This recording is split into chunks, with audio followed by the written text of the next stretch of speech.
디모데후서 4장 6절에서 8절 말씀 다 찾으셨으면 한 목소리로 함께 읽도록 하겠습니다. 전제와 같이 내가 벌써 부어지고 나의 떠날 시각이 가까웠도다.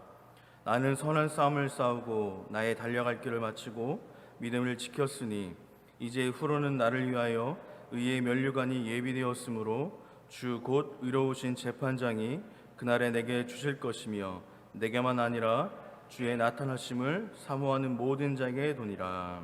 아멘. 오늘 믿음을 지켰으니 라는 말씀을 가지고 함께 나누고자 합니다. 여러분, 오늘 본문 말씀은 사도 바울이 죽음을 눈앞에 둔 사도 바울의 그러한 믿음의 신앙 고백입니다. 그러면서 오늘 말씀을 보면 8절 말씀에 이렇게 이야기합니다. 나는 선한 싸움을 싸우고 나의 달려갈 길을 마치고 믿음을 지켰으니 라고 이렇게 이야기를 합니다.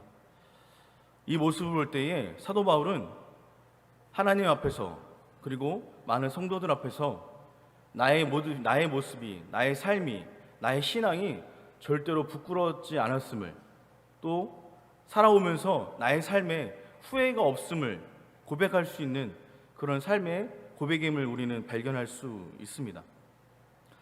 여러분, 혹시 TV라든지 인터넷이라든지 기사를 통해 보시면 아시겠지만 그런 글들이 간혹 올라옵니다. 어떤 일들이 오냐면 죽기 전에 반드시 내가 해야 할 일, 이렇게 기사에 뜨곤 합니다.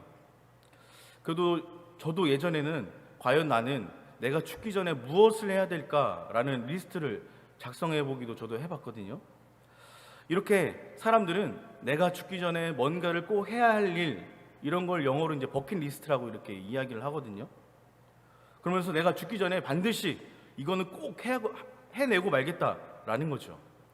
그러면서 남은 삶 동안 이 모든 것들을 쭉 이렇게 정리를 해서 살아오면서 하나씩 지워가는 겁니다. 사랑하는 아내와 데이트도 하고, 좋은 친구들을 만나기도 하고, 그러면서 하나씩 나의 이제 목록들을 이제 지워 나가는 거죠. 근데 저는 이 글을 읽으면서 이것이 과연 좋은 것일까라는 그런 의문을 갖게 되었습니다. 물론 각자가 내가 죽기 전에 뭔가를 해야겠다라는 다짐은 좋은 것 같아요. 그런데 결국은 보면 내가 믿음 앞에서 하나님을 위해서 뭔가를 하고자 하는 것이 아니라 지금 내가 살고 있는 이 세상에서의 나의 육신의 만족과 유익을 위해서 그 목록을 작성하고 그 목록들을 이루어 나갈 때 그것들을 이렇게 지워 나가지 않습니까? 그런 것을 볼 때에 마치 그것을 하지 못했을 때 그런 나의 삶에 후회감이 들지 않을까라는 그런 생각이 문득 들었습니다. 여러분, 후회란 어떤 말일까요? 제가 사전을 찾아보니까요, 후회라는 것이 사전적 의미로 이전의 잘못을 깨닫고 뉘우침, 이것이 후회다라는 것입니다. 그런데 문제는 후회하지 않기 위해서 우리가 아무리 철저하게 계획을 하고 실행을 해도 우리는 연약한 인간이기 때문에, 허물 많은 인간이기 때문에 수많은 잘못과 실수로 인해서 후회 가운데에 우리는 자유할 수 없다는 것입니다. 결국 후회하지 않는 완벽한 삶을 산다는 것은 그저 꿈일 뿐이다라는 것입니다. 우리는 단지 그 후회를 줄여가는 삶, 그 후회를 줄여가기 위해서 애쓰면서 살아가고 있다라는 것입니다. 우리는 이 땅에 살아가면서 어쩔 보면 영과 육의 그런 매일 전쟁과 같은 삶을 살아가고 있는지 모르겠습니다. 그래서 우리의 삶을 적자생존, 즉 환경에 적응하는 것만 살아남고 그렇지 못한 것은 도태되는 현상이라고 이야기하지 않습니까? 즉 살아남기 위해서 우리는 경쟁을 하고 피 흘리며 고군분투하고 이렇게 살아가고 있다라는 것입니다.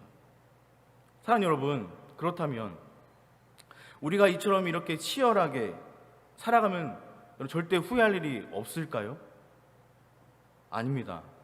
땅에 좋은 것을 좋아 사는 삶은 과정 중에 후회를 하게 됩니다. 또 우리는 어떻습니까? 그 일을 하고 나서도 후회를 하죠. 과정 중에는 실수 때문에 후회를 하고, 또 끝에는 어떻습니까? 도달해서 그 일을 마무리했을 때 내 마음에 만족하지 못함, 만족함이 없기 때문에 우리는 후회를 하며 살아가고 있습니다. 그래서 어쩌면 솔로몬이 이렇게 이야기했는지 모르겠습니다. 헛되고 헛되며 헛되고 헛되니 모든 것이 헛되도다. 이런 이야기를 하면서 우리의 인생의 삶이, 이 땅에서의 삶이 후회만 남는 삶이 아닌가라는 것을 고백하는지도 모르겠습니다. 여러분, 이 솔로몬만 그런 후회 고백을 했을까요?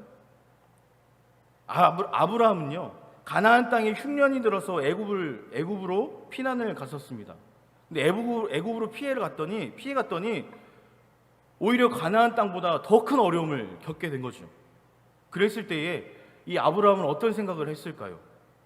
그때 그냥 가나안 땅에 있었을 걸 이라는 생각을 하지 않았을까요?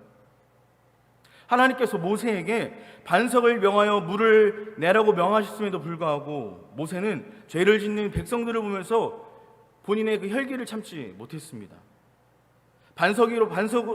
지팡이로 반석을 내려치다가 끝내는 자신만 가나안 땅에 들어가지 못하는 하나님으로부터 징계를 받지 않았습니까? 훗날 모세는 그때 성결 좀 죽일 걸 이라는 후회를 하지 않았을까요? 여러분, 다윈 역시 마찬가지입니다. 우리가 잘 알고 있듯이 자신의 그 성욕을 참지 못해서 밧세바를 범하지 않습니까? 나중에 하나님, 제가 잘못했습니다, 후회하며 돌아서는 것을 우리는 볼 수 있습니다. 결국 영이 원하는 것이 아닌 우리의 육신이 원하는 것을 쫓을 때에는 반드시 우리는 후회하게 되어 있다라는 것입니다. 후회는 잘못된 판단과 분별하지 못하는 그러한 우리들의 어리석음에서 옵니다. 생각해보면 유혹은 지금 받는 것이지만 후회는 언제 옵니까? 나중에 옵니다.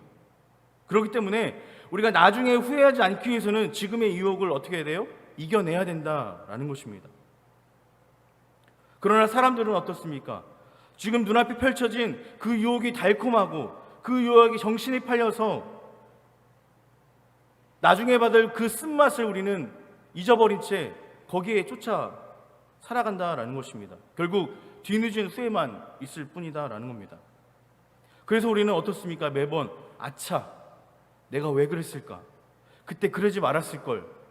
우리는 수없이 살아가면서 그러한 후회들을 반복하면서 살아가고 있지 않습니까? 결국 우리들의 삶의 방향이 잘못되면 고생은 고생대로 하고 후회는 후회대로 한다는 것입니다.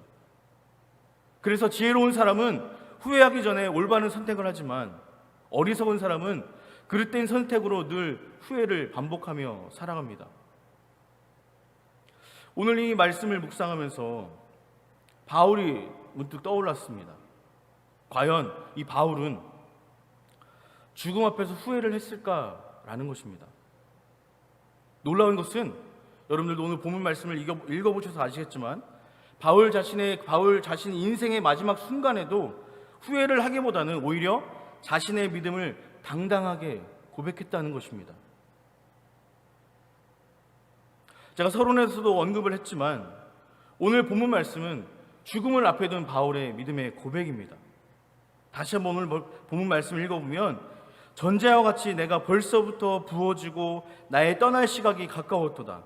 나는 선한 싸움을 싸우고 나의 달려갈 길을 마치고 믿음을 지켰으니 이제 후로는 나를 위하여 의의 면류관이 예비되었으므로 라고 고백을 하고 있습니다. 즉 바울은 죽음 앞에서 후회를 늘어놓으며 넋두리를 하기보다 자신의 살아온 삶에 대해서 만족, 훗날 받을 상급에 대한 그것에 대해 당당하게 고백하고 있다는 것입니다. 바울은 자신이 언제 떠나갈지를 미리 알고 있었습니다. 죽음을 앞두고 있었기 때문에 본인은 알고 있었다라는 거죠. 여러분, 바울뿐만이었을까요? 여러분, 누가복음 24장 7절 말씀에 보면 예수님 역시도 이렇게 고백을 하십니다. 인자가 죄인 손에 넘겨져 십자가에 못 박히고 제3일 만에 다시 살아나야 하리라 라면서 죽음의 시각뿐 아니라 부활의 시각까지 예수님은 예언하셨다라는 것입니다. 사랑하는 여러분, 이것을 이야기하면 무엇입니까? 즉 우리에게 때를 알고 때를 분간하는 영감과 지혜를 갖춤은 은혜이고 축복이다라는 것입니다. 젊은 사람들이 흔히 이런 이야기를 합니다. 여러분 용서하고 드십시오. 낄낄 빠빠. 무슨 얘기인지 아십니까? 낄 때 끼고 그러니까 빠질 때 빠져야 된다. 그러니까 눈치껏 하라는 거죠. 즉 오늘 이 바울 예수님은 나의 죽음 앞에서 어떻게 행할 것인가를 미리 알고 계셨다라는 거죠. 여러분 어쩌면 우리 스스로도 하나님께서 나를 위해서 예비하신 길, 나를 위해서 준비하신 길, 내가 어떻게 고백하고 내가 어떻게 살아가야 할지를 어쩌면 우리는 너무나도 내 자신을 스스로 알지도 모르겠습니다. 그런데 우리는 어떻습니까? 그것을 부인하면서 살아가고 있습니다. 하나님 조금만 더 기다려 주십시오. 하나님 내가 이것만 하고 나면 제가 하나님의 일을 꼭 하겠습니다 라고 이렇게 우리는 그렇게 고백하지 않습니까? 여러분 하나님께서 우리에게 이것을 알려주심은 큰 축복이다라는 것입니다. 제가 지지난주에 청년들에게 그런 메시지를 전했습니다. 어떤 메시지냐면 내가 어디 있느냐라는 메시지였습니다. 이것은 창세기 말씀을 보면 하나님께서 아브라함과 하와가 있을 때 이들이 분명히 하나님 먹지 말라는 그 선악과를 따먹음으로 인해서 눈이 밝아지고 하나님의 낯을 피해서 도망 다닙니다. 그때 하나님께서 아브라함이 아니죠. 아담아 어디 있느냐라고 묻습니다. 그런데 여러분 이때 아담이 어디 있었는지 아십니까? 하나님의 낯을 피해서 나무 뒤에 숨어 있었다라고 이야기를 하고 있습니다. 그 당시에는 벌거벗고 다녔는데 이 선악과를 먹음으로 인해서 눈이 밝아졌고 자신의 모습이 하나님 앞에 부끄럽고 창피한 겁니다. 그렇다 보니까 어떻게 합니까? 하나님의 낯을 피해서 얼굴만 빼꼼히 내밀고 하나님 저 여기 있어요 이렇게 이야기를 하는 거죠. 그런데 하나님께서 여러분 아브라함아 네가 어디 있느냐라고 물으신 것은 아브라함을 책망하기 위한 것이 아니라 아담아 내가 너를 부른 것은 너를 책망한 것이 아니라 네가 다시금 나에게 돌아왔으면 좋겠어. 네가 있어야 할 곳 에덴 동산의 중심에 네가 있어야 할 곳 네 자리에 있었으면 좋겠어라는 마음을 가지고 하나님은 아담이 돌아오기를 기다렸던 것입니다. 그래서 아담을 찾으셨던 거죠. 그 이후에 하나님께 똑같이 물으십니다. 하와야 어디 있느냐? 그랬더니 하와는 대답도 하지 않아요. 대답도 하지 않으면서 뭐라고 얘기합니까? 뱀이 자기를 꼬드겨서 먹었다고 이렇게 이야기를 합니다. 동문서답을 하고 있는 거죠. 여러분 그뿐입니까? 가인과 아벨도 마찬가지입니다. 하나님께서 가인을 부르실 때에 가인아 네가 어디 있느냐? 네 동생은 어디 있느냐? 라고 부르셨을 때 이미 가인은 동생 아벨을 죽인 이후였습니다. 하나님은 다 알고 계셨습니다. 그런데 하나님께서 가인을 부르신 것은 왜 부르셨을까요? 네가 이 동생을 죽인 거 알아. 하지만 네가 다시 나에게 돌아왔으면 좋겠어 라는 마음을 가지고 하나님께서 불러주신 겁니다. 오늘도 하나님 우리에게 분명히 말씀하십니다. 누구누구야 내가 어디 있느냐. 우리가 하나님께서 우리에게 이렇게 자세하게 친절하게 알려주심은 우리가 하나님의 낯을 피해서 도망가거나 하나님의 사명을 피하기 위해서 도망치기 위한 것이 아니라 네가 다시금 너의 자리로 돌아와서 너가 해야 될 감당할 일을 네가 감당했으면 좋겠어. 네가 있어야 할 그 자리를 지켜줬으면 좋겠어 라고 우리를 찾고 부르시는 것이다 라는 겁니다. 오늘도 하나님은 여전히 믿는 사람들 그 누구에게도 찾아가셔서 네가 지금 어디 있느냐 라고 부르시고 계십니다. 제가 예배를 올라오면서 이 앞에 식당을 우연히 이렇게 보게 됐습니다. 봤더니요 사람들이 바글바글 하더라고요. 쭈꾸미집 혹시 드셔보셨나요? 맛은 있더라고요. 네. 그래서 사람들이 찾으러 옵니다. 아마 어쩌면 그 중에서도 예수님을 믿는 그리스도인이 있을지도 모르겠어요. 하나님은 그 사람에게 찾아가서 네가 어디 있느냐라고 묻습니다. 그랬을 때 하나님 제가 있어야 할 곳이 예배 드릴 수 있는 이곳 예배당인데 제가 이렇게 밥을 먹고 있네요. 그러면 다음부터는 너 그렇게 하지 마. 와서 예배 자리를 지켜 라고 하나님은 바라시는 겁니다. 사랑하는 여러분, 하나님께서 우리에게 그러한 영감을 주신 것은 우리에게 큰 축복인 줄로 믿습니다. 우리가 그때를 거스르기보다 그때에 순응하고 순종하고 우리 자신의 때에 맞추기보다 우리 자신을 하나님께 내어 맡길 수 있는 그런 저와 여러분들의 삶이 되어지길 간절히 바랍니다. 우리의 인간은 연약해서 우리 스스로가 우리의 삶을 조절할 수 없습니다. 우리 스스로가 시간을 조절할 수가 없습니다. 제가 어제 이제 기사를 보니까요, 어떤 대기업에 대해서 이야기를 나오더라고요.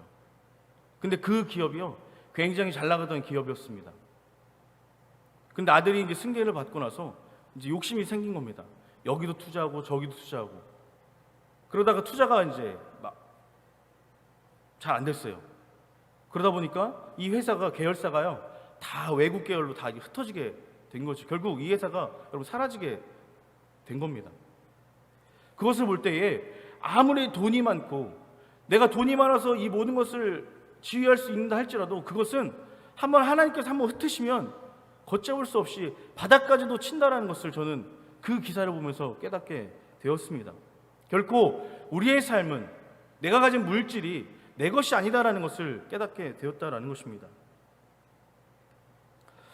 오늘 본문 말씀을 묵상하면서 바울이 죽음 앞에서 후회하지 않은 것은 선한 싸움을 싸웠기 때문이다라는 것입니다. 오늘 7절 말씀에 그렇게 이야기하고 있죠. 즉 바울은 땅의 것에 관심을 갖는 순간, 그 순간 후회를 불러온다는 사실을 알고 있었습니다. 그렇기 때문에 땅에 대한 근심과 두려움에 연연하지 않았던 것입니다. 그래서 바울은 땅의 일이 아닌 하나님의 일에 온전히 관심을 쏟았고 선한 싸움과 영적인 사명을 감당하는 일에 힘썼기 때문에 후회 없는 살 수 있었습니다. 지난주까지 우리는 담임 목사님 여러분 설교 내용을 기억하십니까? 우리들의 삶에 있어서 믿음의 장애물 4가지에 대해서 말씀해 주셨잖아요. 이 모든 것들이 다 어디에서 오는 겁니까? 영으로부터 오는 것이 아니라 다 땅에서부터 오는 것 아니겠습니까? 우리가 이 땅에 시선을 꽂혔을 때 이 모든 것들이 우리의 삶에 여러분 장애물이 된다라는 것이죠. 하나님과 나의 사이를 멀게 만드는 장애물이 된다라는 것입니다. 결코 그것을 위해서는 어떻게 합니까? 그 장애물들을 우리는 제거해 나가야 합니다.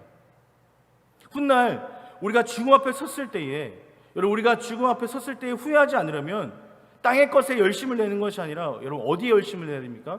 영적인 일에 열심을 쏟아야 한다라는 것입니다.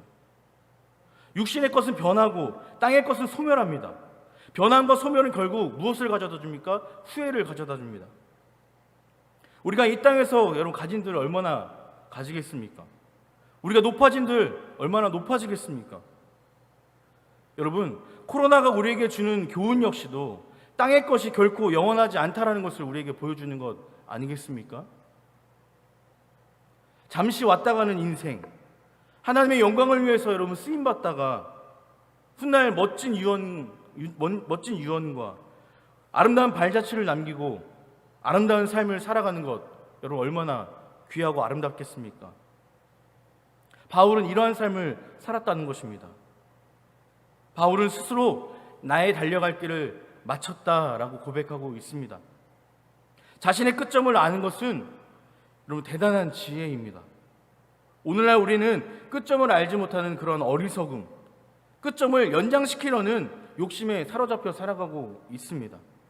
결국 이 일은 어떻습니까? 끝에 가서 우리의 삶의 후회를 남겨두곤 합니다. 예수님도 끝점을 아셨기에 뭐라고 말씀하십니까? 다 이루었다 라고 고백하지 않습니까? 여러분 시작과 과정도 중요하지만 끝점을 잘 마무리하는 것도 중요합니다.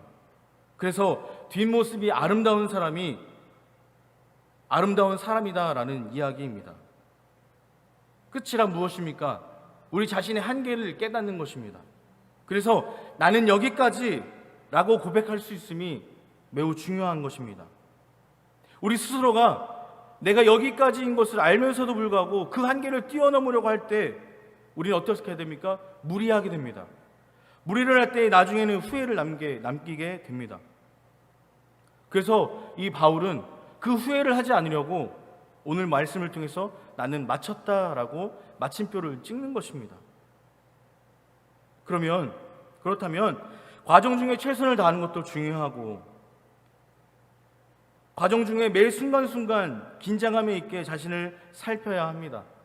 즉 매일매일 우리의 삶이 하나님 말씀 앞에 우리가 깨어 있어야 된다라는 것이죠. 그렇지 않으면 어떻습니까? 우리의 인간의 나약함이 드러나게 되죠. 드러나게 되면서 실수를 하게 되고 그 실수는 곧 우리에게 후회감을 안겨다 줍니다. 여러분, 부끄러운 이야기지만 세상의 대기업들의 총수나 대형 교회들이나 어떻습니까? 은퇴를 앞두고 마지막을 앞두고 아쉬움과 욕심에 사로잡혀서 끝점을 선언하지 못하고 결국 그런 인간의 추함을 보여주고 있지 않습니까? 그로 인해서 많은 사람들에게 지탄을 받고 있습니다.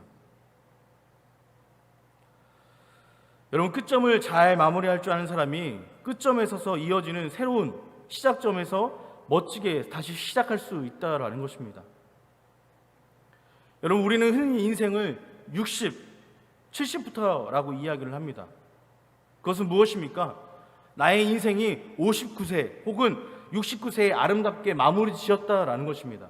내 인생을 60 혹은 70에 아름답게 마무리를 짓고 그 뒤에 제 2의 인생을 아름답게 다시금 시작할 수 있는 것 아니겠습니까? 즉, 제 인생의 제 1막을 아름답게 마친 사람만이 제 2의 인생을 다시금 아름답게 멋지게 시작할 수 있는 겁니다. 우리에게 끝점은 늘 아쉬움이 있습니다. 덜어내고 내려놓음이 결코 쉬운 문제는 아닙니다. 그러나 아쉬움을 털어낼 줄 알아야 하고 과거의 미련보다 우리의 미래의 소망을 품고 나아갈 줄 알아야 합니다. 어찌 보면 우리는 끝점에 보인 아름다운 모습을 위해 하루하루 최선을 다해서 살아가야 될 줄 모르겠습니다. 그래서 바울은 오늘 말씀을 통해서 마지막까지 내가 믿음을 지켰다라고 고백하고 있는지 모르겠습니다. 사랑하는 여러분, 우리가 믿음을 지키는 삶 이후에 우리가 후회 없는 삶을 살아가는 그런 삶이 되어지길 간절히 바랍니다. 결코 쉬운 일은 아니지만 오늘 이 바울의 고백처럼 우리가 그렇게 멋진 삶을 살아갔으면 좋겠습니다. 마지막까지 믿음을 지킨 사람이 승리자이고 마지막에 영적인 유언을 할 수 있어야 온전한 신앙이다라는 것입니다. 여러분, 우리 속담에 구슬이 섬아니어도 깨어야 보배다라는 말이 있지 않습니까? 이것은 아무리 삶의 과정 중에 신앙을 잘했어도 마지막에 영적인 줄로 묶고 깨지 못함은 어리석음을 남겨주는 것입니다.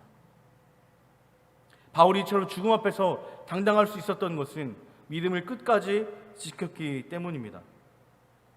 사랑하는 여러분, 우리는 후손들에게 어떤 유언을 남기고 싶으십니까?